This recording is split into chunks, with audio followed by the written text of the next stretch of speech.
C'est ça le dilemme de l'entrepreneur, c'est parfois on veut se lancer mais on ne sait pas quoi faire. Ouais. Et il n'y a rien de pire que de se lancer en cherchant une idée par soi-même. Et il disait, il y a un point commun entre tous les entrepreneurs, c'est que dans leur vie, ils ont vécu une expérience, un choc. Un truc qui les a frappés, tu vois. Pas l'islam dans ma vie, j'aurais sombré, j'aurais pu t'arriver, tu vois. Alhamdulillahi Rabbil Alamin, wa salatu wa salam ala ashrafil anbiya'i wal mursalin, walhamdulillahi Rabbil Alamin. Salam alaikum à vous. Donc on se retrouve, Inch'Allah, pour une interview un petit peu différente de ce qu'on a pu faire auparavant. Et Inch'Allah, c'est pour vraiment parler franco, parler franchement, parler carte sur table. Moi, j'aime bien faire le jeu de mots, même si c'est éclaté, mais je le fais quand même. Il est pas mal. Inch'Allah. Et alors aujourd'hui, en fait, on va parler d'entrepreneuriat. D'accord ? Donc, on a cherché un profil qui rentre le plus dans ce qu'on a envie de véhiculer comme valeur, de véhiculer comme idée. D'accord ? Inch'Allah, on a trouvé un entrepreneur, donc Khalis Djoudi. Bon, vous avez certainement déjà dû le voir, il parle de déodorant, etc. Mais bon, je vais le laisser se présenter, Inch'Allah, pour qu'on puisse commencer cette interview. Assalamu alaikum Khalis, comment ça va ? Wa alaikum salam wa rahmatullah. Ça va et toi, Ata ? Ça va, alhamdoulilah. Baz. Barakallahu fik. Alors, tout d'abord, c'est une question qu'on pose généralement aux intervenants, surtout quand c'est des nouveaux intervenants. On leur demande simplement, est-ce qu'ils peuvent se présenter ? أعوذ بالله من الشيطان الرجيم بسم الله الرحمن الرحيم الصلاة والسلام على رسول الله ربي اشرح لي صدري ويسر لي أمري واحلل عقدة من لساني يفقهوا قولي.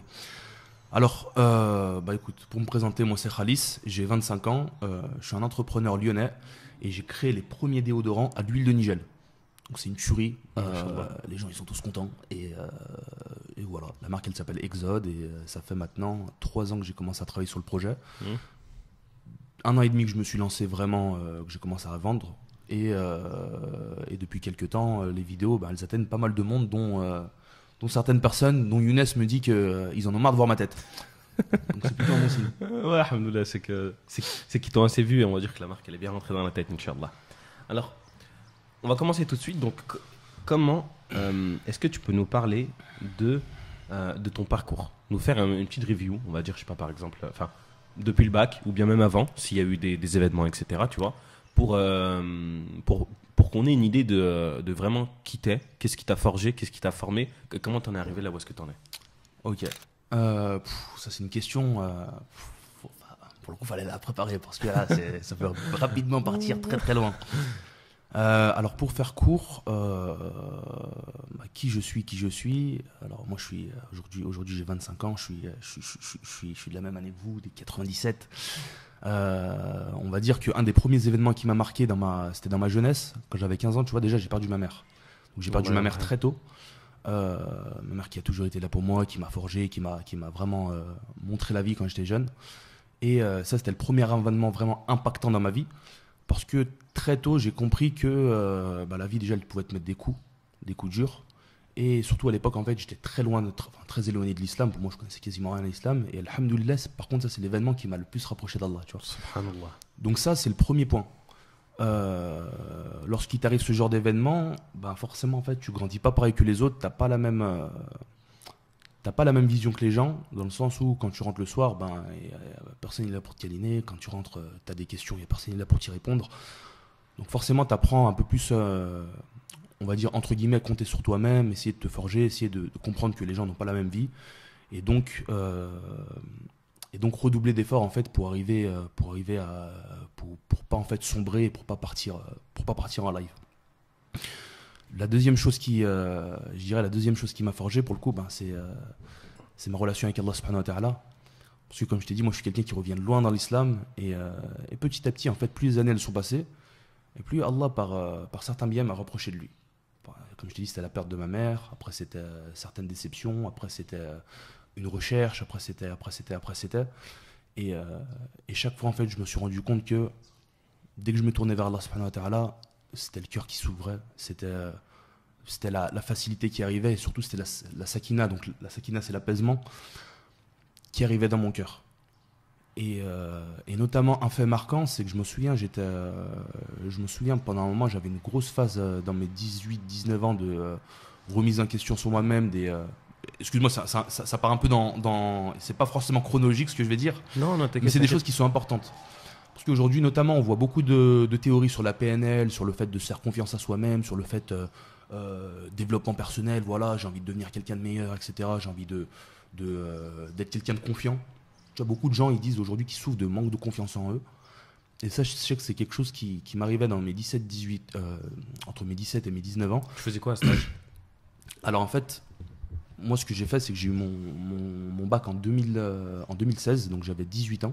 C'était quoi à cette époque, le bac déjà? C'était bac STMG. Ok. Ils se sont beaucoup fait critiquer les STMG, alors que pourtant, je pense que c'est l'élite dans le commerce. Ouais, non, mais ça, c'est un gros débat, moi je te le dis. Mais, Moi, comme ça, parenthèse, hein, la plupart des filières dans lesquelles je suis, à la base, c'est des filières d'STMG, alors que moi je sors d'un cursus ES. Ok. Et même des gens qui sont en S à la base, tu vois. Non, voilà, mais en fait, c'est parenthèse. En fait, globalement, le STMG ou quoi, ça veut rien dire. Ce qui compte, c'est qu'est-ce qui t'anime, qu'est-ce qui te plaît, tu vois.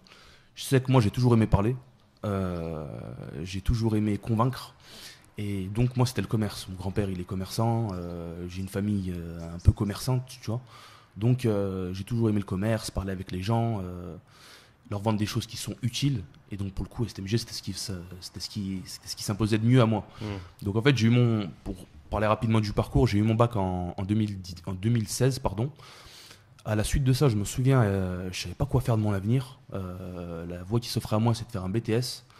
Et moi, franchement, les cours, bon, j'ai eu mon bac justement.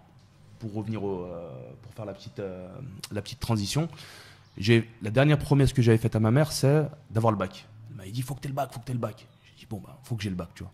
Je m'en souviens, je l'avais eu avec mention, 13. J'étais refait. Mais à la suite de ça, voilà, moi, les études, ça m'animait pas. Et si j'avais pas fait cette promesse, franchement, je te le dis honnêtement, je pense pas que je serais allé jusqu'au bac, ou je sais même pas si j'aurais continué.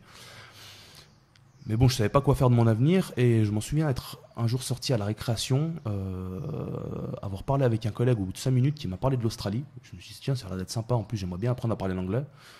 Et au bout de 5 minutes, je me suis dit, bon, bah vas-y, je vais partir en Australie. Donc après mon bac, je m'en souviens, c'était un peu avant de l'avoir. Donc ensuite, je suis parti en Australie, j'ai vécu pendant 7 mois là-bas, j'ai appris à parler l'anglais, je me suis débrouillé, j'ai enchaîné les travails, j'ai fait le tour de l'Australie en partant solo. C'était une aventure franchement vraiment exceptionnelle, et je recommande vraiment à tous les jeunes qui veulent s'ouvrir au monde, qui veulent vraiment changer d'état d'esprit, de partir là-bas. C'est vraiment incroyable. Tu as toutes les nationalités du monde là-bas, c'est de mes meilleures expériences. Et donc à la suite de ça, pour le coup, quand je suis revenu en France, quand j'avais 19 ans, j'ai enchaîné les tafs de commercial, pardon. Donc j'ai été commercial, j'ai commencé à vendre de l'isolation. Après j'ai vendu des fenêtres, après j'ai été agent immobilier, après j'ai vendu des produits chimiques, après j'ai vendu. Franchement, j'en ai enchaîné tellement de tafs. Et donc voilà. Pour revenir justement au petit parallèle que je faisais, je sais que quand tu es commercial, il y a un truc où tu es fortement éprouvé, c'est sur le résultat. Tu vois. Et en fait, tu as beaucoup l'impression que ça émane de la confiance que tu dégages. Parce que tu vois des clients, tu te prends des portes à longueur de journée. Donc ça, mine de rien, si tu n'as pas un mental qui est forgé, premièrement, ça va te le forger ou ça va te détruire. Donc c'est une remise en question perpétuelle où le soir tu rentres, tu te dis « Ah, je suis dope, j'ai pas réussi, etc., etc. » Tu te remets vraiment tout le temps en question et tu cherches des moyens de toujours garder la confiance en toi. Et je m'en souviens, à cette époque-là, j'étais souvent tiraillé parce qu'il y avait des journées où c'était super et des journées où c'était vraiment beaucoup moins bon. Et c'est vraiment pour faire ce parallèle, tu vois, avec tout ce qui est développement personnel, coaching, etc. À cette époque-là, j'avais beaucoup connu la PNL et toutes les choses qui y sont liées. Et en fait, le moment où j'ai vraiment lâché prise et je me suis dit, et j'ai vraiment eu mon cœur qui était apaisé dans tout ce que je faisais, c'est le moment où je me suis dit, bon, en fait, tu cherches à te faire confiance à toi, alors que tu es un être qui est faillible. Mais si tu veux avoir vraiment confiance en toi, le meilleur moyen, c'est de faire confiance à Allah, qui Allah est l'être infaillible. Et Allah subhanahu wa ta'ala, si tu lui fais confiance, si ta vente elle doit se passer, elle se passera. Si elle doit pas se passer, elle se passera pas, tu vois. Ouais. Et donc à partir de là, en fait, c'est vraiment un des passages clés dans ma vie où ça a commencé à modeler en fait l'avenir. Parce que quand tu pars de cette base, forcément, quoi qu'il arrive, en fait, ça devait se passer. Donc l'important, c'est de faire les causes. Et écoute, si ça aboutit sur quelque chose, ça aboutira. Sinon, si ça aboutit pas, ça aboutira pas, tu vois. Donc à la suite de ça, donc moi j'ai enchaîné, comme je t'ai dit, les tafs commerciaux. Mais bon, je trouvais pas forcément de sens parce que j'étais, comme on peut dire, un électron libre. C'est-à-dire que même en cours, tu vois, pour refaire parallèle aussi avec les cours, c'est que moi, dans un cadre, je suis pas à l'aise. Tu trouvais pas ta place, en fait. En fait, ouais, c'est dans un cadre, lorsque je suis cadré, je suis limité, que j'ai une autorité au-dessus de moi, j'ai vraiment beaucoup de mal. C'est-à-dire même dans mes tables de commerciaux, j'avais toujours des N+1, comme on appelle, des personnes qui sont au-dessus de toi, que tu dois leur rendre des comptes, leur faire des rapports, remplir des fichiers Excel. Et ça, c'est vraiment pas mon truc, quoi, tu vois. Je m'en souviens, j'ai un de mes derniers tafs commerciaux, je vendais des fenêtres. Au bout d'un mois, je suis arrivé, j'avais des meilleurs résultats que des gens en CDI depuis plus de 20 ans dans la boîte. Et pourtant, j'avais mon responsable qui venait vers moi qui me disait ouais, tu dois me faire un rapport, tu dois me le détailler, tu dois me dire ce qui allait, ce qui allait pas, blablabli, blablabla. Vas-y, au revoir, salam alaikum, tu vois, c'est pas fait pour moi. Donc du coup, je m'en souviens pour pour le coup mon dernier taf commercial où je vendais j'étais commercial dans la chimie. Donc voilà, je gagnais très bien ma vie, mais j'en avais marre, comme j'ai dit, de cette autorité, de toujours être restreint, de toujours travailler pour quelqu'un en fait. Bah, je me rends compte que je vends, je suis bon commercial, mais pourtant je vends pour des gens. Et je me suis dit tout simplement, bah, pourquoi pas vendre pour moi-même. Donc au même moment, je m'en souviens, quand j'ai commencé à avoir cette idée, j'ai mon frère qui vient vers moi qui me dit bah, pourquoi t'apportes pas des sables depuis la Turquie, j'ai un pote qui fait ça marche plutôt bien, son affaire elle roule, etc. Et tu vois, j'ai l'idée, Allah il m'amène l'opportunité sur un plateau. Donc je dis ok, bah pourquoi pas. Donc ce que je fais, c'est que j'entends parler de cette opportunité, et semaine d'après, je réserve un billet pour la Turquie. Tu vois, c'est vraiment, tu vois, comme l'Australie. J'aime pas prendre des décisions, réfléchir pendant 25 ans. Ok, il y a une décision, bah, bismillah, on la prend, tu vois, si c'est bon. Et donc, j'arrive en Turquie et je commence à chercher des fournisseurs pour vendre tout type de sable. Tu vois, c'était des habits, des t-shirts, des bas, tu vois, un peu à la mode, etc. Et je crée un snap. Et donc, je m'en souviens, je commence avec une mise, je crois que j'avais commencé à 2000 euros. Et en fait, ça arrive en France, tout se passe très très bien. Et donc, je crée le snap. Au tout début, ça met du temps un peu à arriver. Et au bout d'un mois et demi, je crois 2 mois, j'ai revendu toute la SAP et je me suis fait j'ai récupéré mes 2000 euros plus 2000 euros de bénéfices. Doublé, ma chambre. Et je me suis dit, waouh, c'est vraiment plutôt pas mal. Et surtout, en fait, pour le coup, tu as Snap. Donc, moi, j'étais à l'aise avec Snap. Tu vois, tu commences à rencontrer des gens, tu parles avec eux, tu es à l'aise. Les gens, ils viennent te voir. Ils sont contents de ce que tu leur vends. Donc, en fait, c'était un autre métier. Parce que plutôt que d'aller chercher des clients, à te casser la tête, à essayer de convaincre des gens qui ne veulent pas de ton produit, bah là, en fait, tu présentes et c'est les gens qui viennent à toi et qui sont contents en fait, de ce que tu leur vends. Donc, franchement, j'étais plutôt content. J'ai roulé ma bosse comme ça pendant 6-7 mois. Et pareil, donc voilà, c'était pas non plus ultra officiel ce que je faisais. Donc au bout d'un moment, fallait bien trouver entre guillemets une issue de secours pour faire vraiment construire quelque chose sur le long terme, bien que c'était une activité qui me plaisait. Et en fait, c'est à cette époque-là, j'avais une tante passionnée de la nature et de ses bienfaits qui concoctait plein de produits miracles et qui avait concocté un déodorant qui était vraiment super efficace. Moi, il faut savoir qu'à cette époque-là, j'étais très éloigné du naturel.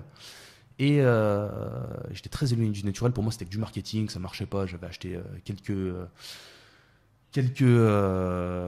produits en magasin, tu vois, des gels, des déodorants, etc. Mais c'était inefficace. Donc, j'avais une très mauvaise image du bio. Et pour le coup, son déodorant, il était super efficace. Tu vois, en essayant 1 fois, 2 fois, 3 fois, son déodorant, à cette époque-là, je me souviens qu'il était rentré dans ma routine. Et en l'utilisant tous les jours, ça avait modifié ma conception en fait, du bio. C'est-à-dire que je faisais attention à ce que je me mettais sur la peau, j'avais même téléchargé l'application Yuka. Vraiment, je commençais à faire très attention. Et donc, j'arrive à ce passage où je cherche à faire quelque chose d'autre, mais je ne sais pas encore quoi faire. Parce que c'est ça le dilemme de l'entrepreneur. C'est parfois on veut se lancer, mais on ne sait pas quoi faire. Ouais. Et il n'y a rien de pire que de se lancer en cherchant une idée par soi-même. Ça en général, de l'expérience que j'ai, ça foire. À cette époque-là, comme je te disais, vraiment le déodorant il était ultra efficace et moi il m'avait convaincu. Mais voilà, j'arrivais à un plafond de verre où, pour refaire le parallèle avec ma vie d'entrepreneur, j'avais envie de changer et de construire quelque chose sur le long terme. Et je m'en souviens, c'est lors d'un voyage d'affaires en Turquie que j'ai un ami qui m'a accompagné et qui avait oublié son déodorant spray. Et donc il m'a demandé d'utiliser le mien pour le reste de la semaine. Et alors, qu'est-ce qu'il a vu le déodorant? Bon, là, je ne l'ai pas en image, malheureusement. Allez sur exodenaturel.fr. Ouais, on vous met le lien, etc. Attention, c'est pas du tout sponsorisé. C'est vraiment parce qu'on apprécie la marque. Alhamdoulilah, c'est un vrai bon produit. Il n'y a pas de rémunération derrière. On vous conseille, Inch'Allah, de faire un petit tour sur le site. Mais plus que ça, pourquoi je dis aux gens d'aller sur exodenaturel.fr? Parce que, en fait, la forme du déodorant, elle est vraiment très très bizarre. Ouais, c'est pas un déodorant que tu vois, t'as l'habitude de voir. Tu vois. Pour le coup, quand je lui ai montré, le mec, il était assez surpris. Et donc, il l'a utilisé pour le reste de la semaine. Il faut savoir qu'on était à Istanbul, en Turquie, au mois de mai, il fait beaucoup plus chaud qu'en France. Et donc, à la fin de ce voyage, il m'a totalement harcelé pour avoir les coordonnées de ma tante. Il m'a dit, ton déodorant, c'est un truc de fou, il fonctionne trop bien, il est trop efficace. Et donc, c'est à ce moment-là, lorsque j'ai vu en fait le bien que ce déodorant il avait eu sur moi, sur mon comportement, sur le fait qu'il soit super efficace, mais aussi sur mon ami, que ça lui avait vraiment apporté quelque chose. Bah, en fait, je me suis dit, regarde, Khalis, tu veux te lancer dans quelque chose d'autre, de plus durable, bah, tu as la solution entre les mains, tu vois. Et c'est à partir de là que j'ai eu l'idée de créer Exode, parce que le but, c'est de quitter les produits nocifs pour faire un exode vers le naturel. Mais cet exode vers le naturel, on peut le faire qu'avec des produits efficaces. Et donc, la phrase toute travaillée, attention, on a appris à pitcher ici. Des années d'expérience. Et donc j'ai repris la recette de ma tante et je l'ai retravaillée. Et en 2020 d'ailleurs, il y a une étude scientifique moi je suis un grand fan d'huile de Nigel. L'huile de Nigel, le hadith du prophète alayhi salatu wassalam, et toutes les études scientifiques récentes, pour moi c'est vraiment franchement, plus j'en apprends sur cette huile, plus je tombe amoureux. Et une question que je me posais, je m'en souviens pendant longtemps, c'est pourquoi en fait il n'y a pas de déodorant à partir de cette huile.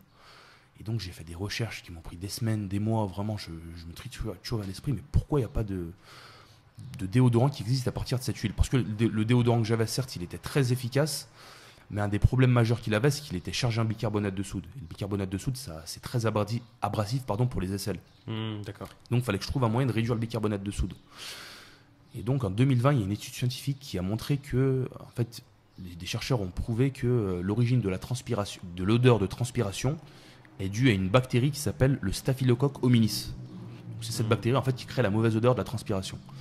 Et en 2004, il y a une autre étude scientifique qui est sortie à la faculté de médecine de Grenoble, il me semble, qui démontrait que l'huile de Nigel inhibe tout type de staphylocoque, dont le Staphylococcus hominis. Donc en fait, en rajouter dans le déodorant, ça m'a permis de diminuer le taux de bicarbonate de soude, augmenter l'huile de Nigel, et pour le coup, on est arrivé à un résultat qui était vraiment super efficace. Donc voilà pour la petite histoire, comment j'ai créé le déodorant à l'huile de Nigel et comment j'ai créé la marque Exode.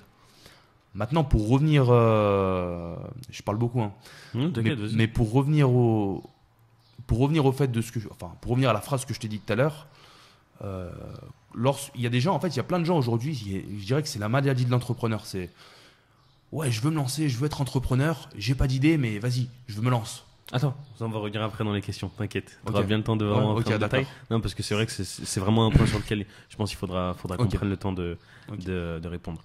Et dans tout ton parcours, enfin dans le parcours vraiment d'entrepreneur, ou quand tu as commencé à réfléchir, à te dire attends, mais l'entrepreneuriat, mais peut-être les opportunités, etc. Quels sont les défis, les trucs que tu as dû surmonter, les trucs que tu te dis ah mais attends, bon vas-y, il faut que je réfléchisse, vas-y, comment je vais faire ça, comment je vais régler ce problème, ah ok, ah si, ok, ça. Parce qu'on sait qu'il y a une opportunité, mais une opportunité, elle vient toujours avec son lot de difficultés, tu vois. Il va falloir mettre en place plein de trucs pour que ça passe. Toi, c'est quoi les défis que tu as dû surmonter et comment tu les as surmontés? En fait, il y a un truc, déjà premièrement, il y a un truc dont tu vois, tout à l'heure tu me demandais ce qui m'avait forgé avec le temps. Alhamdoulilah, il y a quelque chose que je pratique depuis mes 15 ans. Je crois que j'ai commencé à mes 15 ans, c'est le footing. C'est le sport. Le sport, pour moi, c'est un 10. Franchement, le sport, dans une vie entrepreneuriale, dans la vie tout court, c'est vraiment quelque chose qui est très important. Et chaque fois que j'ai fait mes footings dans ma vie, je me suis toujours fixé un objectif. Et tant que j'atteignais pas mon objectif, même j'ai 3 points de côté, 8 points de côté, 10 points de côté, même si je dois finir en marchant, en rampant, eh ben, il faut que j'atteigne mon objectif, tu vois. Et donc, j'ai appris quand je commence quelque chose, il faut que j'aille jusqu'au bout. Si je vais jusqu'au bout et ça marche pas, bon, bah, c'est pas grave. Mais si je vais pas jusqu'au bout, je vais m'en vouloir toute ma vie. Je vais me dire, comment Question d'honneur, tu vois. Comment tu vas pas jusqu'au bout Comment tu surmontes les choses, en fait, c'est pas tout qui te tombe d'un coup. C'est-à-dire qu'au tout début, tu as l'euphorie, tu as vraiment beaucoup d'espoir, tu as beaucoup d'ambition. Et forcément, si ton ambition, on va dire, elle est plus haute que tes appréhensions, bah forcément, tu vas avoir une énergie qui va te pousser à aller encore plus loin, tu vois. Et c'est pareil dans le footing. Si tu as un mental qui est plus haut en fait que ton physique, et ben, tu vas toujours aller plus loin, tu vois. Et, euh, et si par exemple les galères que j'ai rencontrées, je pourrais pas toutes te les dire parce que vraiment, des choses, surtout moi, l'administratif, ça fait deux. Et pour se lancer dans la cosmétique, c'est vraiment, faut vraiment vouloir en termes d'administratif, tu Ok. vois. Plus trouver un local, plus trouver des fournisseurs, plus trouver des prestataires, plus tu connais rien dans le marketing, quand tu te lances, tu sais pas avec qui travailler, tu sais pas comment ça fonctionne, tu sais pas comment les ads ça fonctionne. Mais comment tu fais? Genre, toi, quand t'as ce genre de problème, t'as un problème, il arrive, tu te dis, punaise, comment je vais faire? C'est quoi ta stratégie pour te dire, ok, d'accord, bon, là, il y a ce problème, vas-y, comment je vais le régler? Alors faut savoir déjà dans un premier temps, quand je me suis lancé, il y a quelque chose que je recommande au tout début. Vraiment, c'est vraiment pour le tout début. Il y a des choses à prendre, d'autres choses à moins prendre, mais vraiment pour construire son réseau et pour connaître un peu les codes de l'entrepreneuriat. Là, je parle vraiment purement pour l'entrepreneuriat, c'est les incubateurs. Je sais que il y a l'incubateur entrepreneur dans la ville avec lequel j'ai commencé. J'ai commencé à développer mon réseau, j'ai compris un peu les ficelles de l'entrepreneuriat. J'ai appris qu'il y avait des gens qui s'étaient payés 125 € de l'heure. Tu vois, donc en fait, Ouais, ouais. en fait, c'est une blague, hein. Mais moi, vraiment, pour moi, tu sais, il y a des choses que tu n'arrives pas à comprendre en fait avec ton cerveau. Je sais que moi, il y a plein de tafs que j'avais enchaîné tu sais, à 10-20 € de l'heure. Je me suis dit, c'est le plafond de verre, tu vois. Et quand tu arrives, des gens ils te disent, ouais, moi je suis graphiste, je prends 1 500 € la semaine. Déjà, il faut apprendre des codes, tu vois. Il y a des choses à apprendre, des choses à comprendre, tu vois, dans le milieu. Et donc, ce qui t'aide à passer en fait ces étapes, c'est premièrement le fait de t'entourer. Que des gens te disent, ça c'est normal, si tu veux, moi j'ai quelqu'un de confiance, et forcément, en fait, le bouche à oreille, ça aide beaucoup. Donc, lorsque tu as des questions, tu sais pas trop où aller, quoi faire, bah il y a tel frère ou telle personne en fait qui va t'aiguiller, qui va te dire, écoute, si tu as tel problème, moi je peux t'aider, je peux te donner telle chose. Et ça, c'est très très bien pour commencer à développer son réseau primaire, je dirais. Parce que, Ok, donc en gros, genre, première stratégie, il faut vraiment développer le réseau, ouais. vraiment connaître du monde, quoi. Faut pas que ce soit une finalité en soi. Parce qu'il y a plein de gens qui disent, ouais, Oui, non, un voilà, moyen pour régler exactement. tes soucis, connaître du monde, ouais. Ok, je vais me lancer dans l'entrepreneuriat, je connais rien à l'entrepreneuriat. Ce qui serait bien, c'est que je démarre mon projet, j'ai mon idée en tête, et je le démarre avec une structure peut-être qui peut m'aider et qui peut répondre à certaines de mes questions. Bien que ce soit pas elle qui va pousser ton projet au maximum, mais au moins tu vas comprendre des Mais ça choses peut et tu vas rencontrer faciliter. du monde. Mm. Mais faut pas faire du réseau pour faire du réseau. Il y a des Ouais. gens, ils vont en soirée networking, soirée netlinking. Wallah, J'ai parenthèse, jamais- qu'est-ce que ça me haït. Je l'ai fait quelques fois dans ma vie, mais c'était juste histoire de. J'avais pas d'objectif, parce que moi, alhamdoulilah, j'ai pas. Non, tu vois, je te disais, en fait, j'ai fait du networking, et en fait, le problème, c'est que. En fait, j'ai l'impression, les gens. Enfin, c'est ça que je me suis dit, les gens qui ont le temps d'aller à un networking, c'est qu'ils font. Je sais pas, parce que je connais pas trop, mais j'ai l'impression, en fait, c'est que ils font pas d'argent. Parce que si tu as le temps d'aller à un networking, euh, comme dans ceux dans lesquels j'étais allé, je me dis, mais en fait, ben, ouais, tu fais quoi du temps que tu as, tu vois? En fait, je pense qu'il y a trois types de profils qui vont dans les networking. Hmm. Le premier profil, celui qui a son business qui roule, qui a roulé sa bosse et qui a du temps en fait à consacrer à ça. D'accord. Ça reste important mine de rien, tu vois, mais c'est pas non plus primordial, tu vois. Il va quand il a le temps, etc. Ça, ils sont vraiment peu dans ce genre d'événement. Les deuxièmes personnes, c'est les personnes qui ont un business qui est en lien avec le networking.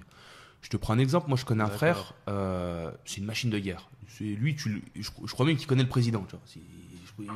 À mon avis, il check tous les présidents, il check tous les ministres. Il connaît toute la terre. Ça, chaque fois que je rencontre quelqu'un, il le connaît. Et chaque fois, c'est lui qui a des bons plans. Vraiment, son métier, c'est du réseau. Pourquoi? Parce qu'il a une société dans le recrutement. Et sa société, en fait, c'est de recruter pour des gens. Donc forcément, en fait, à partir de ce moment-là, tout le monde est son client potentiel. Donc il va dans ses soirées pour faire du business. D'accord. Donc ça, c'est très bien.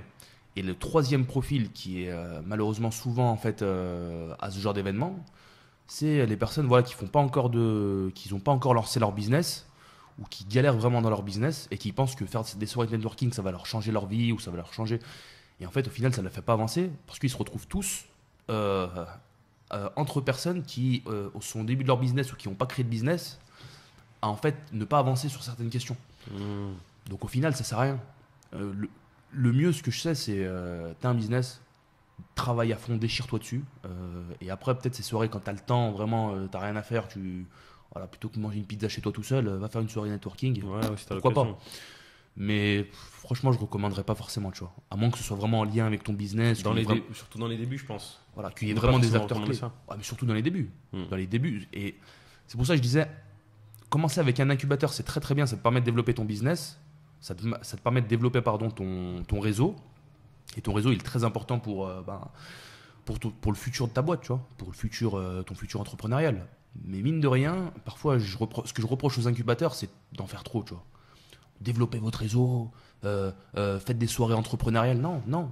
Travaille sur ton business, cherche à vendre, cherche à faire des clients, cherche à faire grossir ton truc et ensuite, après, va raconter ta life Faites des sous.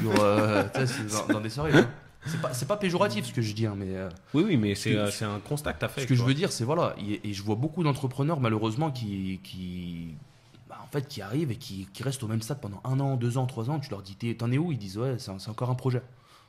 Normalement, t'es plus dans un projet, tu vois. Ouais, Là, non, ton projet. on n'est pas là pour. tac. Ouais. Mais voilà. Mais après, je comprends, tu vois, il y a beaucoup de gens qui cherchent à faire. Tu sais, c'est aussi des rencontres humaines, mais il faut savoir en fait faire la part des choses. Je sais qu'on a parlé de networking, mais je sais qu'il y avait une question avant, je me souviens plus c'était laquelle. Parce que ce qui m'a aidé à régler Ouais. les solutions. Mais c'est toi, t'expliquais le networking. Alors, déjà, une chose primordiale, parce que j'ai parlé du sport, mais franchement, il y a quelque chose qui est important à savoir, c'est qu'en tant que musulman, on a vraiment une chose, c'est un trésor. Et en fait, si tu n'exploites pas ce trésor, si tu l'exploites pas, ben, tu perds cet avantage, entre guillemets, d'être musulman, tu vois. C'est premièrement le lien avec Allah subhanahu wa ta'ala, tu vois, la salat. C'est t'en remettre à Allah, tu vois. En tant que musulman, tu dois avoir cette relation profonde avec Allah subhanahu wa ta'ala.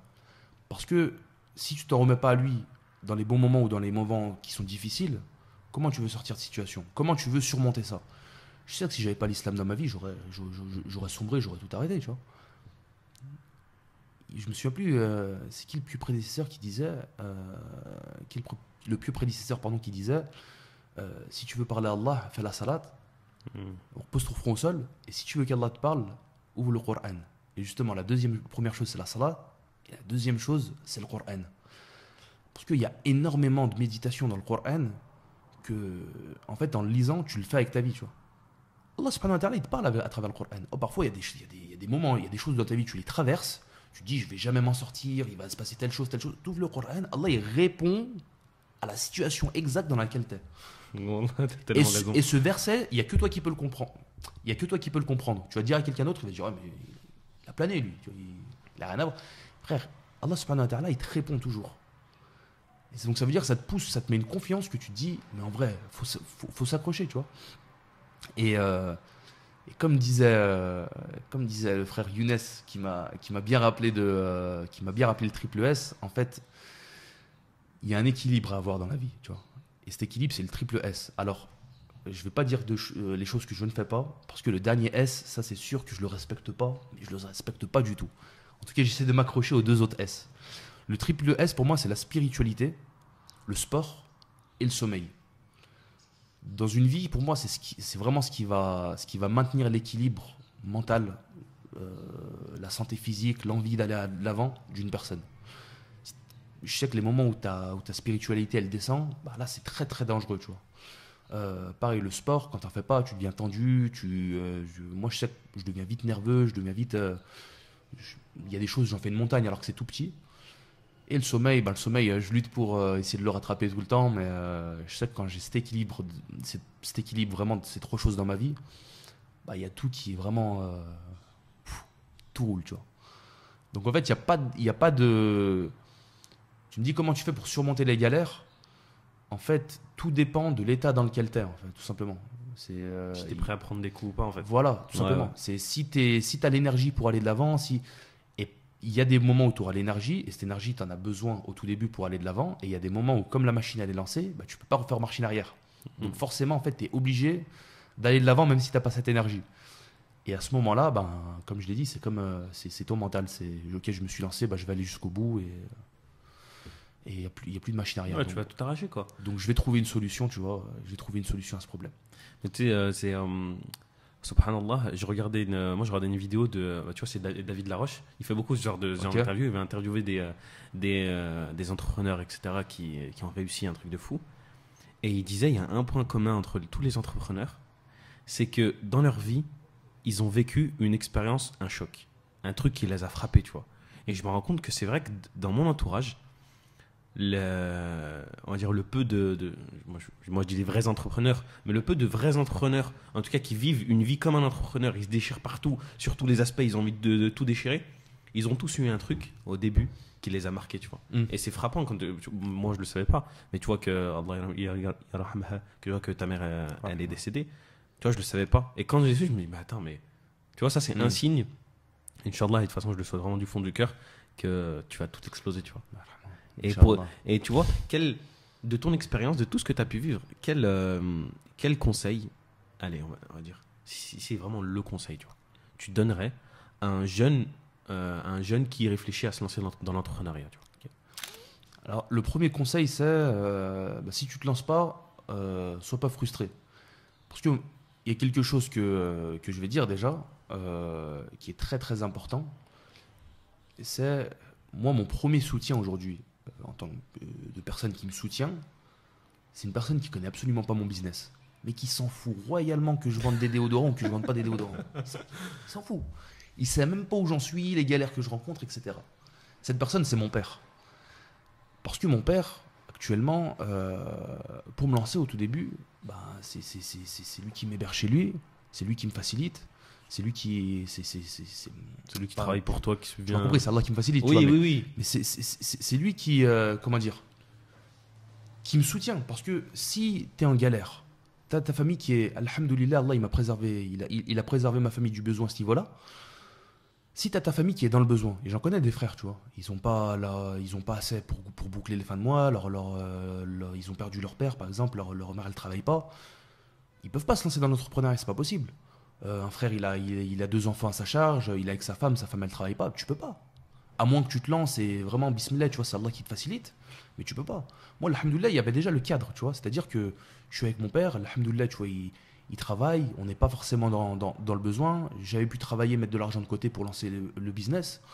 Tu vois, donc ça, c'est déjà un cadre qui est déjà primordial, tu vois, c'est dans quel cadre t'es. Est-ce que si demain tu te lances, ça va mettre toute ta famille en péril et c'est vraiment ultra chaud? Est-ce que, tu vois? Et en gros, il faut vraiment prendre en compte ce que ton environnement déjà. Ouais, En fonction de ton environnement, tu prends les décisions, tu vois. Tu sais, quand j'entends souvent des interviews, ouais, moi je me suis fait seul, moi ci, moi ça, etc. Ce que je veux dire par là, c'est, en fait, moi j'ai aucune honte à dire que, voilà, mon père, je vis chez lui, tu vois, qu'il m'a aidé, qu'il continue de m'aider, et que sans ça, en fait, Exode, je peux pas travailler dessus. Parce que j'aurais la galère de me dire, faut vite que j'aille chercher de l'argent pour boucler la fin de mois, faut vite que je paye le loyer, faut vite que je fasse ci, que je fasse ça, etc. Et alhamdoulilah, tu vois, trouver un travail, c'est pas non plus compliqué, mais je sais que quand tu as un travail, tu sais, quand tu as un plan A, faut pas avoir de plan B pour le réussir, tu vois. Et si tu te mets à te lancer dans un plan entrepreneurial et qu'à côté tu continues un travail et que tu es tout seul dans ce plan entrepreneurial, forcément, ça va être galère ou ça va être très très difficile. Ça va être très très difficile de le lancer parce que en fait tu pourras jamais être focus à 100% dessus. Donc déjà, première des choses, c'est dans quelle situation tu es. Est-ce que tu as une situation qui est facilitée, tu vois. Le deuxième point, c'est, comme j'ai dit, en fait, l'entrepreneuriat, pour moi, c'est pas une idée que tu vas aller chercher et que tu vas te dire, j'ai envie d'être entrepreneur, demain, je suis entrepreneur. Je pense pas que ce soit ça, tu vois. Je pense que dans ta vie, tu as des opportunités et en fait, la personne qui devient entrepreneur, c'est la personne qui, au bout d'un moment, saisit cette opportunité, tu vois. Il y a une situation qui se présente à lui, situation A, situation B. Et au bout d'un moment, il est confronté à un choix, et en fonction de son choix, en fait, il va devenir entrepreneur ou non. Mais c'est pas en fait du jour au lendemain, tu te dis, vas-y, je vais réfléchir à une idée, je vais devenir entrepreneur. Je pense pas que ce soit ça, tu vois. C'est tu tombes sur une opportunité, tu tombes sur un business, un frère il te parle de quelque chose, tu vois qu'il y a telle chose à faire. Est-ce que je me lance, est-ce que je me lance pas? Et Je pense qu'il y a beaucoup cet affaire aussi qui va différencier les gens entre celui qui sait saisir une opportunité et celui qui va pas la saisir. Voilà. Je pense que c'est au niveau de choix parce qu'en réalité, on a tous déjà entendu il y a tel truc, il y a tel truc, il y a tel truc, il y a tel truc. Et moi, je le vois, il y a beaucoup de personnes qui vont, enfin, les personnes généralement elles vont se comporter différemment en fonction de la même information. Tu vas parler d'un business, d'un investissement, peu importe, et ta première personne qui va dire non, attends, c'est bizarre, non, attends, ça va être trop difficile. Et en gros, qui va avoir tous les problèmes. Et tu as une autre personne qui va dire attends, mais il y a un filon de fou. Vas-y, je vais essayer. Vas-y, je vais me lancer. Vas-y, je tente. Vas-y, ci, vas-y, ça, tu vois. Et j'ai l'impression que c'est ça qui fait la différence des entrepreneurs. Bah, en fait, ce que tu as dit, c'est exactement ça. Mais c'est exactement ça. Et pour rebondir sur ce que tu dis, c'est en fait, la vie, toute ta vie, tu peux pas ne pas avoir d'opportunités. Toute ta vie, tu auras des opportunités. Même quand tu as lancé ton business, tu as toujours des opportunités pour un autre business. Et en fait, c'est réaction en chaîne. Tu vois, moi, je sais qu'on m'a souvent parlé de la crypto, d'investir en bourse, d'investir dans ci, dans ça. Moi, je sais que c'est quelque chose qui m'a jamais intéressé de toute ma vie. Parce que c'est un monde que je connais pas. Il y a des règles, des codes à connaître, etc. Il faut avoir beaucoup d'énergie. Tu vois, l'énergie que je te disais au tout début pour se lancer, beaucoup d'énergie pour apprendre. Mais ça m'intéresse pas. Donc, je me suis pas lancé. J'ai pas saisi cette opportunité. Au contraire, je connais des frères qui sont lancés, qui ont saisi l'opportunité, qui sont directement tombés amoureux de ce monde et qui ont réussi à faire à rouler leur boss dessus, tu vois. Ouais, bah oui. Et pareil, tu vois, dans l'entrepreneuriat, tu vois, dans les SAP, tu vois, dans les habits que je te disais, je sais qu'il y avait des gens qui en entendaient parler, ça les intéressait pas plus que ça. Moi, j'ai eu l'énergie de me lancer. Et en fait, toute ta vie, tu as toujours des opportunités qui s'offrent à toi. Et c'est au bout d'un moment, c'est à toi de choisir si oui ou non, en fait, tu te lances dedans, tout simplement.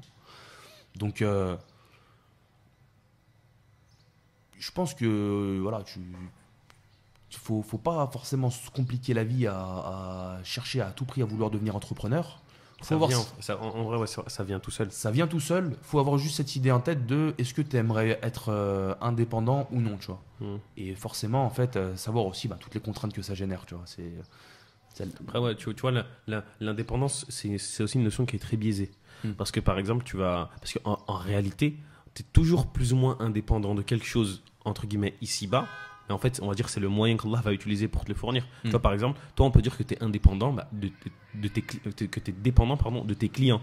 Si tu n'as pas de clients, tu n'as pas de revenus. Forcément. Et un salarié, on peut dire qu'il est, qu'il est dépendant de son employeur, tu vois. Ouais. Mais en réalité, dans les deux cas, c'est toujours Allah qui subvient. Et c'est juste des moyens différents. Exactement. Mais c'est vrai qu'être entrepreneur, certes, c'est vrai que tu vas avoir plus de flexibilité.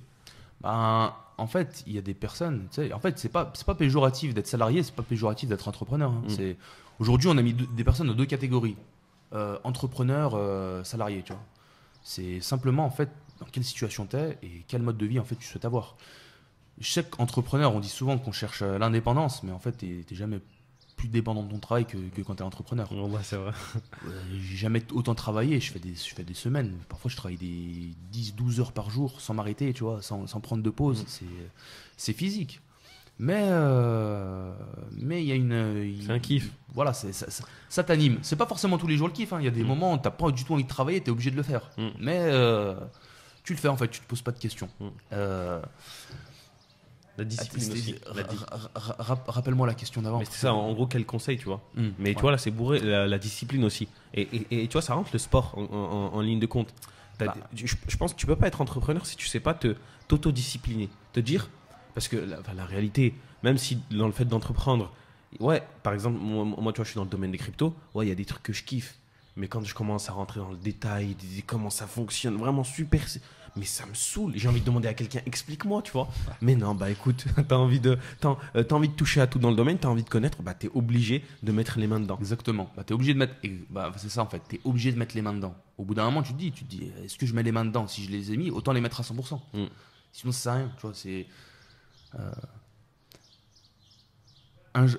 C'est pas non plus le meilleur des exemples. Mais je sais que quand j'étais jeune, il y avait un gars de mon quartier, c'était un grand voleur, tu vois. Et il m'avait dit un truc, bon, c'est pas l'exemple que je voulais recommander de ma vie, tu vois. Mais il avait dit un truc, franchement, il y avait du sens, tu vois. Il y avait quelqu'un qui avait volé, je crois,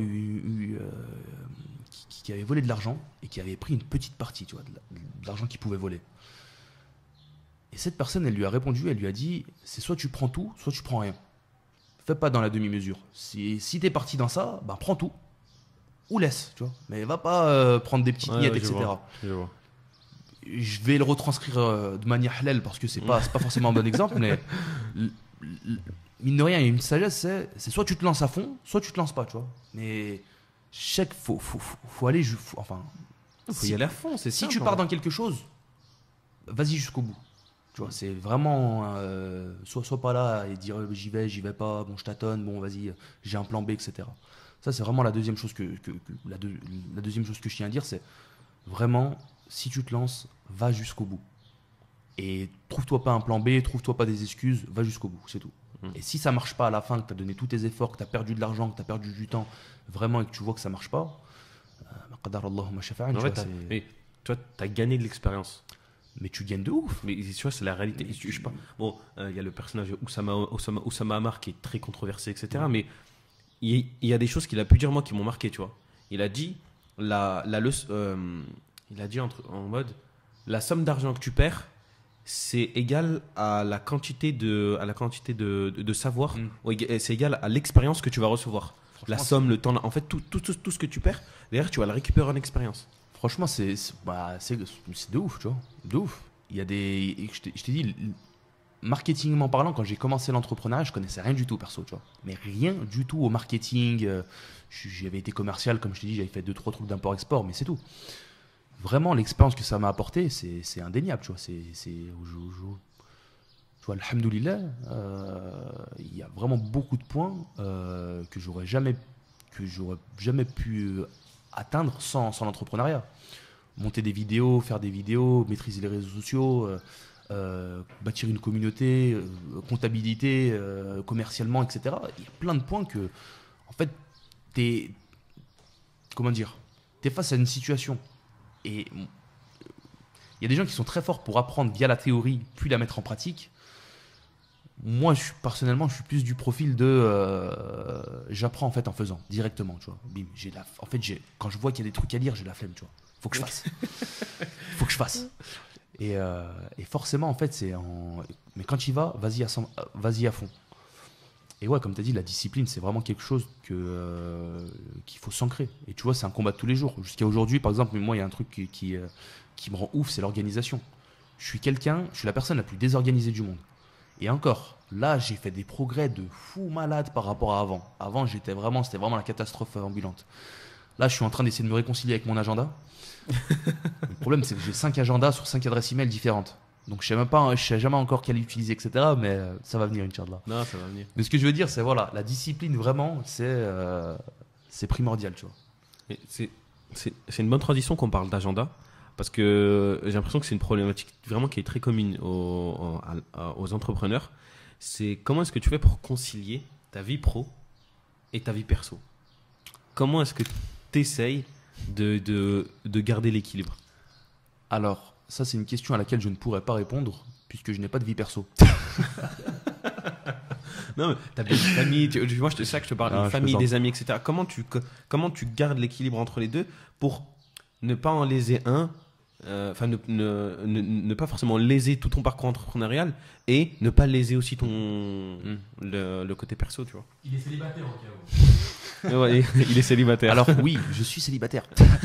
Non, plus sérieusement, non mais franchement, quand je vois beaucoup de frères qui sont mariés, qui ont des enfants, et donc forcément, ce que je fais aujourd'hui en tant que célibataire, c'est quelque chose que je sais que j'aurais beaucoup plus de mal à faire si je suis marié. Et je sais que si demain je suis marié, ce sera pas pareil que si demain j'ai des enfants. Donc tu vois, c'est en fait l'importance de ta vie perso, elle est différente en fonction de la situation, encore une fois, dans laquelle tu es. D'accord. Je sais que pour faire le parallèle, tu vois, tout à l'heure je te disais quand j'étais perdu ma mère, Rahma, quand j'étais jeune, il y a quelque chose que ça m'a appris, c'est de pas perdre mon temps, tu vois, avec, tu vois, notamment au quartier, quand tu restes, tu te poses, tu discutes dans des conversations futiles, etc. Et vraiment de focus sur ce qui est essentiel, tu vois. Et donc les conversations futiles, j'ai appris à, comment dire, à m'en écarter et à garder, on va dire, même si un peu, parfois c'est un peu abusé, mais j'ai appris à garder que le bon, tu vois, quand il y a des choses qui sont utiles, quand il y a des choses que on va se retrouver avec des frères, parfois on va discuter, on va rigoler, mais ça reste dans un cadre, tu vois. C'est-à-dire que moi, les sorties, etc., c'est pas forcément mon kiff, c'est pas forcément ce qui m'anime le plus. Tu vois, sortir tous les soirs avec des potes, discuter, etc., machin, jusqu'à point d'heure, c'est pas. Donc ça fait que je t'ai dit, franchement, la place de ma vie perso, c'est la famille un peu le week-end, tu vois. C'est voilà, voir la famille le week-end, avoir une relation avec avec le Coran, tu vois, assez quotidienne. Aller à la mosquée, tu vois, et voir des frères là-bas, me poser un peu vite avec eux chaque jour. La bonne compagnie. Voilà, la bonne La compagnie. bonne compagnie, c'est super important. La bonne compagnie, c'est très très important. Sinon, c'est du travail, tu vois. Travail. Et savoir prendre quelques moments de détente. Mais après, la vie perso, je suis pas au stade où je dois me dire, j'ai justement comme certains frères, tu vois, que je connais. Ouais, je peux pas parce que faut que je passe du temps avec ma fille. Ouais, faut que je passe du temps avec ma femme, je l'ai pas vue. Ok. Là, elle me fait la tête.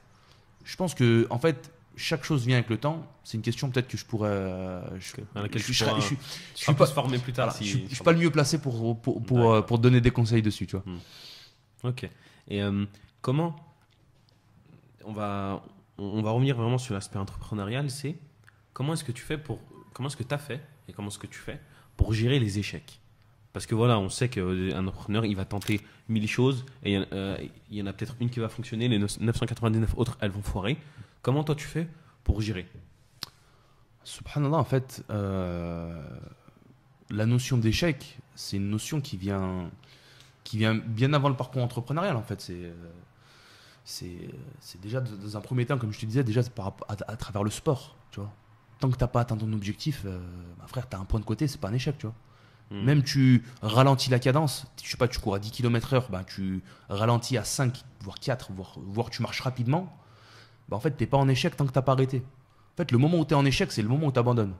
Tant que tu n'as pas abandonné, tu es toujours dans la course. Donc, tu n'es pas en fait en échec. Il y a des moments qui sont difficiles, il y a des moments où tu t'en veux, tu te blâmes toi-même. Mais le moment où tu es vraiment en échec, c'est le moment où tu abandonnes complètement. Après, comment tu fais pour gérer les passes qui sont très difficiles lorsque tu te prends des portes, lorsque ci, lorsque ça en fait, comme je t'ai dit, tu vois, ça revient toujours au même point. C'est la spiritualité, c'est la relation avec le Coran, le fait de te confier à Allah, le fait de lire, de méditer sur le Coran, tu vois. Tu sais, Allah subhanahu wa ta'ala, il te répond, tu vois, à certaines situations, à certains moments. Et lorsque tu as cette relation quotidienne, bah, en fait, tu les passes, je dirais pas facilement, mais tu les passes avec plus de facilité, tu vois. Et deuxièmement, c'est aussi, je suis passé par l'école du commercial. Et alhamdoulilah, si ça m'a bien forgé sur quelque chose, l'école du commercial, c'est à me prendre des portes. Oh, frère, tu toques chez les gens ils sont en train de regarder une série Netflix, Game of Thrones, etc. Tu toques chez eux dimanche, enfin non, pas dimanche, qu'est-ce que je raconte. Tu toques chez eux vendredi, tu toques chez eux le vendredi, tu toques chez eux le lundi, tu toques chez eux n'importe quel moment. Tu les déranges et tu essaies de leur vendre quelque chose. Donc imagine le nombre de portes que tu te prends.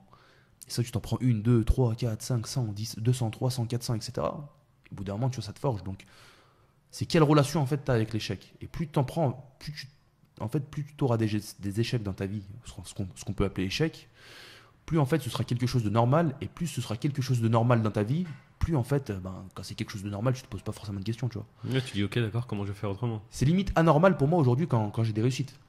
Alhamdoulilah, tu vois. Alhamdoulilah, Allah il envoie des J'ai réussites. jamais entendu celle-là. Alhamdoulilah, Allah il envoie des réussites, tu vois. Alhamdoulilah, parce que c'est ce qui donne la force, tu vois, de continuer. Mais tu sais, quand j'ai des réussites, c'est plus surprenant pour moi d'avoir des réussites que d'avoir des échecs. Hein. En fait, l'échec, il peut être destructeur quand tu as de grandes attentes vis-à-vis de l'action que tu mènes. C'est-à-dire, je sais pas, tu vas te lancer dans quelque chose, tu t'attends à avoir des résultats astronomiques. Au final, le truc, ça t'apporte pas du tout les résultats escomptés. Ok, vu de ce point de vue, c'est un échec. On reprend la même situation. Tu te lances dans cette même chose. Pour toi, ça va foirer dès le début. Si juste ça prend un tout petit peu ou ça commence un tout petit peu à marcher, pour toi, ce serait une réussite de ouf, tu vois. Ouais, c'est vrai. En fait, c'est quelle vision tu as de ce dans quoi tu te lances. Comment tu vis avec l'échec, quoi. Et moi, les gens, ils ont souvent tendance à dire que je suis pessimiste ou je suis trop réaliste, je suis pas assez optimiste. Mais en fait, être trop optimiste, c'est le meilleur moyen de te casser la gueule, tu vois. Je pense que faut avoir cette part d'optimisme, mais il faut avoir une grosse part je n'aime pas le mot pessimisme, plutôt de réalisme vraiment très terre à terre où il y a beaucoup de probabilités que ça va pas fonctionner ou que ça va être galère, donc autant m'y préparer, tu vois. Quand tu es préparé à ça, alhamdoulilah, t'as pas de mauvaise surprise. Ouais, mais c'est ça, en fait, en fait, t'es prêt. Ouais. Moi, ce que je me dis souvent, avant de commencer une activité ou quoi que ce soit, je me dis, ok, regarde, déjà, je remets toujours la niya. Parce que quand tu mets la niya pour Allah, en fait, peu importe les résultats, parce que les résultats, il lui appartient. Donc toi, tu mets la niya, tu fais ce sabab, ça marche, tant mieux, ça marche pas, tu t'en fous. Au moins, tu pourras dire, je m'en fous, j'ai essayé.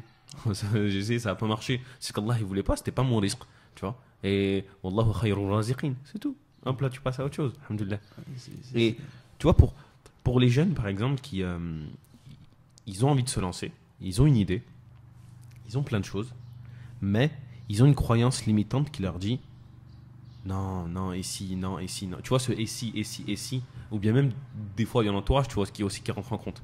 Tu pourrais leur dire quoi pour essayer peut-être de débloquer, tu vois, débloquer la situation. Ouais. Je pense qu'il y a deux types de personnes. Je vais commencer par ma catégorie. Quand je commence un projet, tu vois, pour le coup, quand je commence un projet, en général, il faut une certaine dose d'optimisme, comme je t'ai dit, de force tout à l'heure, pour se lancer. Et en fait, quand tu as cette dose, en fait, tu te poses pas forcément de questions. Et les questions, tu te les poses une fois que tu as investi, que tu es au milieu de la tempête. Mais avant, en fait, la tempête, tu la vois pas et tu n'anticipes pas. Et je te prends l'exemple de l'Australie. J'ai appris qu'on pouvait partir là-bas. Tu vois, 5 minutes après, dans ma tête, c'est bon, je partais en Australie. Tu vois. Et le moment où je me suis dit, ouais, ça va être galère, etc. Je crois que c'est le moment où j'étais dans l'avion, tu vois. C'était le moment où j'étais dans l'avion, je me disais, bon, comment je vais faire quand même quand je vais arriver là-bas, je vais voir qui. Mais tu vois, avant, je m'étais pas posé ces questions. Parce qu'en fait, c'est des questions qui peuvent te freiner. Tu vois, c'est comme quand, je sais pas, on a tous, je pense, dans nos vies, sauté d'un plongeoir peut-être de 3 à 5 mètres, tu vois. Les gens qui sautent avec facilité, c'est des gens qui se posent pas de questions. À partir du moment où tu commences à regarder, bon, c'est assez haut, machin, tu commences à avoir le haut le cœur. Frère, tu vas jamais sauter de ta vie, tu vois. Tu vas redescendre, tu vas faire de la brasse. Et les deuxièmes personnes, c'est les personnes, donc pour le coup, qui réfléchissent trop à toutes les choses en amont. Une des clés, je pense, c'est la méditation, tu vois. Aujourd'hui, on a perdu cette relation avec, ça je parle à moi-même avant toute chose, c'est qu'on a perdu cette relation avec la méditation. Je parle premièrement de la méditation, encore une fois, à travers le Coran, tu vois, à travers la méditation des signes d'Allah, etc. Mais il y a aussi une méditation intérieure, tu vois, à avoir. C'est, ok, pourquoi j'ai ce problème, pourquoi j'ai cette peur. En fait, se poser vraiment dans une pièce tout seul, tu vois, tu vas dans la nature, tu vas dans un parc tout seul, va tout seul, tu vois, retrouve-toi un peu tout seul, c'est important ces moments. Le prophète alayhi salam, tu vois, quand il allait dans la grotte de Hira, tu vois, le prophète alayhi salam, il méditait, tu vois. C'est important de voir à travers ce modèle. C'était surtout à travers la solitude. Je sais que l'oncle, le grand-père, je sais plus, dans la sallam, il a dit une phrase et moi quand je l'ai entendue, en fait, elle m'a choqué. Bon, parce qu'encore une fois, les Arabes, ils vont te dire 3 mots et tu peux écrire des livres dessus, tu vois. Et il a dit, en fait, il savait qu'Allah sallam, il allait beaucoup là-bas et il a dit, j'ai peur pour lui car de là où il voit beaucoup trop bien le monde. Et quand il a dit ça, en fait, l'explication, c'était en fait parce que d'où il voyait toute la Mecque et il avait cette compréhension de la société. Il avait compris comment la société fonctionnait, quels étaient les liens entre telle personne, et ce temps qu'il prenait pour docilitude, en fait, la preuve, par exemple, il a reçu la révélation, il l'a reçu quand il était seul, tu vois. Donc je pense vraiment ce côté de solitude, c'est super important, tu vois, en tant que musulman, vraiment d'apprendre à le prendre, ce temps. La solitude, c'est on met souvent ça comme quelque chose de péjoratif, mais avoir ces moments de solitude, vraiment pour méditer, ça permet comme j'ai dit, il y a plusieurs types de méditation, tu vois. Dans la méditation, il y a la méditation sur la création d'Allah, il y a les méditations sur les versets d'Allah, il y a la méditation pour se rapprocher d'Allah, et il y a aussi la méditation pour mieux se connaître, tu vois. Parce que il y a une question qui est assez difficile, c'est qui es-tu, tu vois. Qui es-tu, vraiment qui t'es. Les gens en général, ils se présentent. Si tu dis à quelqu'un qui es-tu, il va se présenter. Moi, je fais ça dans la vie, je gagne temps, je sais pas. Après son travail, ouais, etc. C'est pas ça en fait. C'est qui t'es. C'est quoi tes. comment dire, c'est quoi ton caractère, c'est quoi ce qui te freine, c'est quoi ce qui te motive dans la vie, c'est quoi, tu vois. Et ça, c'est des questions auxquelles il faut répondre. Et notamment, il faut faire un gros travail intérieur. Et ça, c'est un travail de toute une vie que tu dois sans cesse renouveler, etc. Donc, c'est à travers la méditation vraiment se poser et en fait débloquer. Parfois, Allah subhanahu wa ta'ala, il te permet de débloquer une situation en méditant vraiment sur cette situation. Tu vois, je vais te prendre un exemple d'une personne très timide, tu vois, mais qui a des choses qui sont très importantes à dire, tu vois. On va dire une personne qui est très timide, mais qui a des choses, tu vois, il y a le haq en fait en face de lui qui doit défendre, tu vois, il y a la vérité qui doit défendre, que cette personne doit défendre. Et pourtant, elle est très timide, elle a honte de prendre la parole en public. Sur le coup, en fait, sa honte, sa timidité, elle va prendre le dessus et forcément, bah, ça va la limiter. Et il va trouver, ouais, mais si je prends la parole, les gens ils vont me voir de travers, ouais, mais si je fais ça, ouais, mais Et en fait, les questions, en fait, ça va commencer à vraiment le West-West. Comment on peut traduire le West-West? Ouais, les gens ils disent insuffisation satanique. Le perturber, en fait. Le Ouais. perturber et freiner son action. Alors que s'il médite sur son action, de se dire, bah, écoute, si je le fais, dans tous les cas, bah, j'aurais défendu le haqq et peut-être que les gens ils vont l'accepter. J'aurais défendu la vérité et les gens ils vont l'accepter. Donc, Et, Allah il sera satisfait de moi. Et Enfin, Allah, le il sera si sa- Allah, il sera Allah il est satisfait de moi. satisfait de moi, Voilà. j'ai pas besoin de la satisfaction des autres. et les gens ils l'auront accepté. Et si je le fais et que les gens ne l'acceptent pas, Inch'Allah, bah, je l'aurais quand même fait, Allah il sera satisfait de moi. Donc pourquoi est-ce que je me freinerais à pas le faire alors que dans tous les cas, Allah il va être satisfait de moi, tu vois. Et tu vois, à travers la méditation, juste, je te prends un exemple, mais à travers la méditation, bah, tu débloques une situation. Bah, en fait, je vais le faire. Pourquoi en fait j'ai cette boule au ventre? Pourquoi ci? Pourquoi ça? Et parfois, méditer, ça peut être vraiment très, très, comment dire, très, très puissant pour aller de l'avant, en fait, dans certaines situations et débloquer certaines situations, notamment, parfois, le premier frein qu'on a, c'est nous-mêmes, en fait, tout simplement. Je sais pas si je me suis écarté de la question de base, mais. Non, tu es rentré. Bah, justement, moi, il y en a plein, malheureusement, ils sont là, en fait, ils sont bloqués. Après, bah, ils sont bloqués avant de lancer leur business ou bien de lancer quelconque activité ou même essayer un truc, tu vois. Aussi, malheureusement, il y a ce truc, tu vois, il y a la culture du confort. Bah, c'est bon, j'ai mon confort, c'est bon, je travaille, je reçois mon salaire, c'est bon, je rentre chez moi, tout est fait, nanana. Et aussi, il y a beaucoup ce truc où, malheureusement, on est rentré dans ça où on va juste chercher le confort, pas l'inconfort. Parce que sortir de sa zone de confort, faire des choses que tu n'as jamais fait, c'est difficile. Surtout quand tu reçois ton entourage, en fait. Je voulais aussi te poser cette question, tu vois, par rapport à un entourage. Comment est-ce que tu fais pour gérer, parce que je pense que tu l'as certainement déjà eu, comment tu fais pour gérer les critiques? Les gens qui disent, ouais, non, mais frère, ça va pas marcher. Ouais, non, mais frère, vas-y, ton truc, vas-y, va travailler, c'est mieux, c'est plus. Comment tu fais ça? Il sourit. Comment tu fais pour gérer ça? Alors, en fait, je crois que le plus gros passage de ça, c'est quand j'ai commencé à vendre des sapes en Turquie. Je sais que j'avais toute ma famille, ils juraient que par le BTS.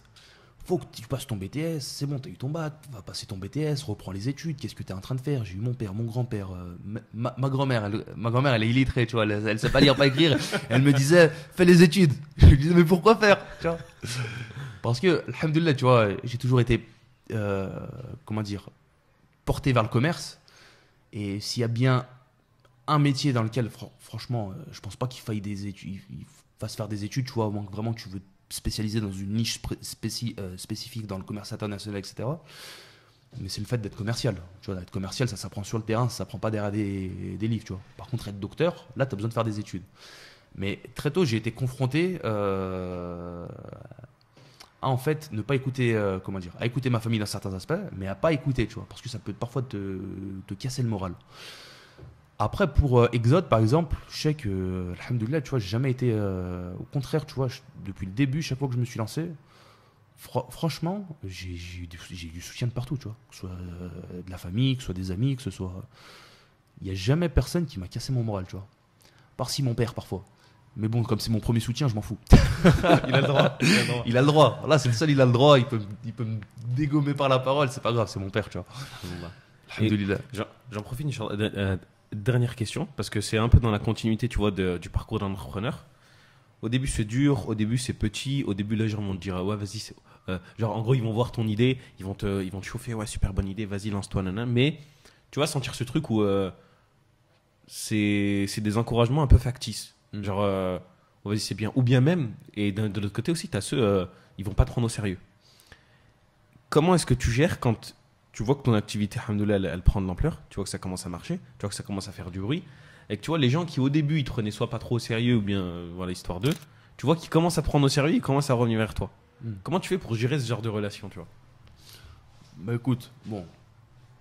Alhamdoulilah, comme je l'ai dit, Exode, on est en train de, Inch'Allah, passer un palier. J'espère, Inch'Allah, que ça va continuer. Parce qu'on est encore loin, justement, d'atteindre bon, les objectifs finaux. Mais, Alhamdoulilah, en tout cas, par rapport à ça, franchement, ça m'est pas arrivé, tu vois. Ah, ça t'a pas arrivé, d'accord. J'ai pas assez percé, peut-être. Hein. Je pense que j'ai pas. De toute façon, aujourd'hui, Exode, c'est pas non plus la start-up. Tu vois, on n'a pas percé du tout encore, tu vois. Mais ça m'est pas arrivé, tu vois, par rapport au début vraiment, où c'était vraiment la galère par rapport à aujourd'hui, où alhamdoulilah, tu vois, ça va un peu mieux, les gens ils commencent à me dire ouais, bah je vois tes vidéos, etc. Non, je dirais pas que ça m'est. Ouais, gros, t'as pas forcément vécu cette Je situation. dirais pas que ça m'est arrivé. Après, si ça m'arrive, ben écoute, tu vois, je suis pas forcément quelqu'un de rancunier, c'est juste que je vais pas calculer, tu vois. Fais ta vie. En fait, fais ta vie. T'as toujours fait ta vie sans moi, tu vois. Moi, j'ai fait ma vie sans toi. Si t'as quelque chose à m'apporter et que moi j'ai quelque chose à t'apporter, bismillah, tu vois. C'est ça en fait, c'est du commerce, tu vois. Y a rien de, comme on dit, il y a rien de personnel, c'est que du business. Après, bien sûr, si quelqu'un te porte atteinte ou vraiment voilà, est mauvais avec toi de A à Z, ben à ce moment-là, tu vois, Allah Israël, tu vois. Ouais. Je ne saurais pas comment répondre à cette question, mais. Non, en fait, pourquoi je te la pose? Parce que limite, toi, bah, je vais te demander, toi comment t'aurais réagi. Parce que moi, je sais, tu vois, quand, en fait, quand j'ai commencé à me lancer dans les crypto-monnaies, et pas en mode de conseiller investissement, non, juste j'ai commencé à me lancer dans les crypto-monnaies, j'ai vu que c'était super intéressant, une technologie de barjo, etc. Je commençais à en parler autour de moi, et j'ai beaucoup eu ce truc, notamment de la famille, tu vois, mais pas que. Ouais, mais c'est bon, vas-y, ton truc il est éclaté. Ouais, mais c'est bon, vas-y, ton truc, vas-y, pourquoi tu fais un. Bref. Et quand ils ont vu que mon niveau de vie commence à changer, quand ils ont vu que les gens ils m'appellent pour me poser des questions, quand ils commencent à me prendre au sérieux. Moi, ça me dit, ah mais attends, mais ton truc c'est commence à être bien. Ah mais attends, ton truc. Pareil pour carte sur table, hein. Carte sur table, la même chose. Au début, oui, vas-y, c'est bien, vas-y, continue. Tu passes des coups de fil, tu vois si les gens ils répondent, etc. Tu fixes des interviews, les gens ils sont pas trop dispo. Et ça commence à prendre en visibilité, et les gens ils commencent à nanana, et d'un coup, ah vas-y, ce serait cool, vas-y, on fait un truc comme ça. Nanana. C'est pas là. Et c'est malheureux. Genre vraiment, c'est malheureux. Ouais. Mais après, moi personnellement, moi, Younes, on se sent péter un, parce qu'en fait, ça va péter avec ou sans vous, dans la finalité. Et de toute façon, c'est un projet pour, en tout cas, la carte sur la c'est un projet pour Allah. Mais et je me pose toujours la question, comment est-ce que je gère ce genre de profil, tu vois? Bah en fait, là je vais te répondre de manière théorique, mais Inch'Allah, j'espère que c'est la meilleure réponse que je peux t'apporter. Dans la manière pratique, moi, comment j'aurais réagi? Alors, il y a une chose, c'est que tant que tu n'as pas vécu une action, dis pas comment tu aurais réagi. Ça, je le vois à longueur de journée. Ouais, moi, j'aurais été à ta place, j'aurais fait ça. Ouais, si, ouais, ça. Non, frère. C'est quand tu es dans la situation que tu sais comment tu aurais réagi. Tu vois. Ouais. Tu sais, il y a une histoire de. Il me semble que c'est l'imam Omar ibn Abdelaziz, radiallahu anhu, rahimahullah, pardon, qui a fait. Il y avait une histoire à son propos où il y avait une personne qui était venue le voir après une khutbah du Jumu'ah. Il lui avait dit au calife, les gens ils affranchissent pas assez d'esclaves, fais une khutbah pour qu'ils affranchissent des esclaves, tu vois. Je sais plus si c'est lui ou si c'est un autre calife, mais en tout cas Mouhim. Et il lui dit ok, je vais la faire. Et donc la semaine suivante, il s'attend à ce qu'il fasse la khutbah justement par rapport à ce sujet. Et donc la semaine suivante, il n'en parle pas. Puis la semaine d'après, il n'en parle pas. Puis l'autre semaine, plus les semaines, les mois passent, et en fait, il n'en a toujours pas parlé. Et le frère, il se pose la question, mais il retourne pas voir le calife pour lui demander, reparle-en, tu vois, il le relance pas. Et c'est plusieurs mois après que le calife, il monte sur le minbar, tu vois. L'imam, il monte sur le minbar, et il dit, il fait la khutbah justement par rapport au fait d'affranchir des esclaves. Et à la fin de la khutba, tu vois, le frère, il va voir le calife et il lui dit au calife, pourquoi t'as attendu autant de temps alors que je te l'avais dit il y a des mois en arrière maintenant? Il dit, parce que quand tu me l'avais dit, j'avais pas d'esclaves à affranchir et j'avais jamais affranchi d'esclaves. Donc ce que j'ai fait, c'est que j'ai dû mettre de côté de l'argent, travailler, mettre de côté de l'argent. Et une fois que j'ai réuni une somme assez conséquente, j'ai acheté un esclave. Et après que j'ai acheté cet esclave, je l'ai libéré. Et c'est à ce moment-là que j'ai été légitime pour en parler. Tu vois. Subhanallah. Et ça résume beaucoup de choses dans la vie. Il y a beaucoup de gens qui parlent de choses, mais frère, retrouve-toi dans la situation avant d'en parler. Excuse-moi, j'ai un peu bifurqué. C'était pour expliquer sur l'aspect théorique, tu vois. Mais pour l'aspect théorique, non. Pour l'aspect théorique, justement, par rapport à ce que tu disais, rappelle-moi juste la question pour pas que. C'est en gros, comment tu gères les personnes qui, Voilà. dès que ça marche pas, elles te prennent pas au sérieux, et dès que ça marche, elles te prennent au sérieux. Bah en fait, ce qu'il faut, c'est. Tu vois, là, je me parle avant tout à moi-même. Ce qu'il faut, c'est revenir à la sunna du prophète alayhi salam. Tu vois, c'est. Le prophète alayhi salam, au tout début, quand il a reçu la révélation, les gens le prenaient pour un fou. La Mecque, les gens, ils le prenaient pour un fou. Les gens de son entourage, de sa propre famille, ils le prenaient pour un fou. Il a un oncle, il a mis des années à se convertir à l'islam, tu vois. Il y a des gens qui lui ont tourné le dos, il y a des gens qui l'ont insulté, qui lui ont craché dessus, et pourtant, il avait toujours la sympathie de accueillir les gens. Ok, tu m'as tourné le dos, mais plus tard, en fait, les gens, ils voient que ça commence à se convertir en masse, et ben ils viennent, tu vois. Abou Sofiane. Abou Sofiane, il a attendu de voir que la Mecque, elle était entourée, que tout le monde s'était converti à l'islam, qu'il était en sécurité auprès du prophète alayhi salam pour dire je me convertis, tu vois. Mais avant ça, c'était un des pires ennemis du prophète alayhi salam. Tu vois, c'est en fait, on a beaucoup de choses Machallah, on a énormément de sagesse, tu vois, dans la sunna du prophète alayhi salam. Et en fait, le but, et là je parle avant tout à moi-même, tu vois, parce que c'est un combat tous les jours, le but c'est toujours revenir à ça. Un jour, je m'en souviens, franchement, je crois que c'était un des moments les plus difficiles dans l'entrepreneuriat, parce que franchement, bon, j'en ai pas assez parlé parce que voilà, je ne vais pas faire déprimer les gens, mais franchement, l'entrepreneuriat, c'est l'école du. En tout cas, c'est une école dans le tawakkul, tu vois. C'est vraiment la confiance en Allah, tu vois. Faut vraiment la travailler et tu sais, on la travaille tous les jours, tu vois. Et elle zigzague tous les jours. Quelqu'un qui arrive qui dit ouais, moi j'ai une confiance absolue en Allah, frérot. Va faire un tour. Va faire un tour, s'il te plaît. Alors, après, il y en a, alhamdoulilah, mais en tout cas, c'est une école vraiment de. Tu sais que c'est. Faut toujours te remettre à Allah et c'est vraiment voilà, faut vraiment travailler dessus. Et il y a eu des moments, je crois qu'il y a eu, vas-y, tu vois. Et là, comme je te dis, on n'en est pas encore sorti, tu vois. Inch'Allah, j'espère me sortir ma première paye d'ici fin d'année, tu vois. Je me suis pas encore payé avec l'entreprise, pourtant ça fait 3 ans que je travaille sur le projet. Donc, imagine. Et il y a eu des périodes où dans le mois, je vendais rien du tout. C'était galère de chez galère. Et en fait, je m'en souviens, je partais faire le commercial là-bas, je faisais telle action, et je faisais plein d'actions. En fait, il n'y en a aucune qui marchait. Et je commençais à vraiment déprimer, mais de ouf. Quand je te dis déprimer, c'était des dépressions sévères. Et il y a un frère que j'aime beaucoup citer, c'est Yassine. Yassine, un frère qui est très proche de moi, machallah. Au moment où j'étais vraiment au plus mal, il m'a parlé du prophète alayhi salam, il m'a dit, prophète alayhi salam. Parce qu'en fait, j'avais mené une action, tu vois, on en revient au fait que j'avais mené une action, j'attendais beaucoup de cette action, et au final, en fait, il ne s'est rien passé dans cette action. Et ça m'a tellement mis un coup au moral, sachant que j'avais un moral qui était déjà dans les chaussettes, que je pensais à arrêter, tu vois. Je me disais, oh là là, je suis au bout de ma vie, j'ai même plus envie de me lever pour aller travailler. Et ce frère-là, il m'a rappelé, en fait, un passage dans la vie du prophète alayhi salam, où le prophète alayhi salam, il est parti à Taïf, tu vois. Et quand, en fait, les gens de la Mecque, ils voulaient pas écouter son message, il est parti là-bas et il a pensé que c'est bon, tu vois, les gens de Taïf, ils allaient se convertir en masse, tu vois. C'est bon, entre guillemets, c'était dans la poche, tu vois.